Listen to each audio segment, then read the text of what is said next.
সমস্ত সংরক্ষিত আসন থেকে শুরু করে এই রাজ্যের প্রত্যেকটা বিধানসভা থেকে আমরা প্রতিনিধি আজকে এইখানে সমবেত করে আমরা এই সভার কাজ করছি। আমাদের লক্ষ্য, যারা বলেছে এই রাজ্যের আদিবাসীদের স্বার্থ রক্ষার জন্য, কেউ বলছে ত্রিপুরাল্যান্ড, কেউ বলছে গ্রেটার ত্রিপুরাল্যান্ড, গ্রেটার ত্রিপুরাল্যান্ডে এই রাজ্যের আদিবাসীদের সমস্যার সমাধান হবে কি? আমি আপনাদের কাছে এই বিষয়টা রাখতে চাইছি।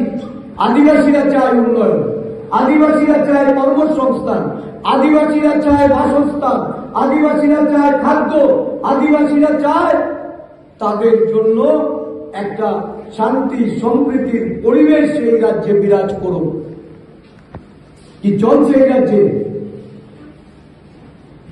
প্রধান বিরোধী দল ত্রিপুরা, শাসক দল বিজেপি, তারা একে অন্যের সঙ্গে হাত মিলিয়েছে। এবং এই হাত মেলানোটা যদি রাজ্যের আদিবাসীদের স্বার্থে হয়ে থাকত, আদিবাসীদের উন্নয়নের জন্য হয়ে থাকত, তাহলে আমরা জাতীয় কংগ্রেস দল আমাদের কোনো আপত্তি থাকতো না। তারা বুঝাচ্ছে একদিকে সরকারে বা শাসক দলে আছি, আবার দেখা যাচ্ছে দড়ি টানাটানি, মারামারি, অফিস ঘর ভেঙে দিচ্ছে, ভাঙচুর হচ্ছে, ও আদিবাসী নেতাদের বাড়িতে গিয়ে ভাঙচুর হচ্ছে, যানবাহনের উপর আক্রমণ হচ্ছে।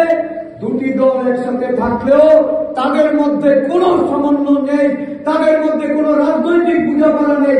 আর যেখানে রাজনৈতিক বোঝাপড়া নেই সেখানে আদিবাসীদের উন্নয়ন কিভাবে সম্ভব?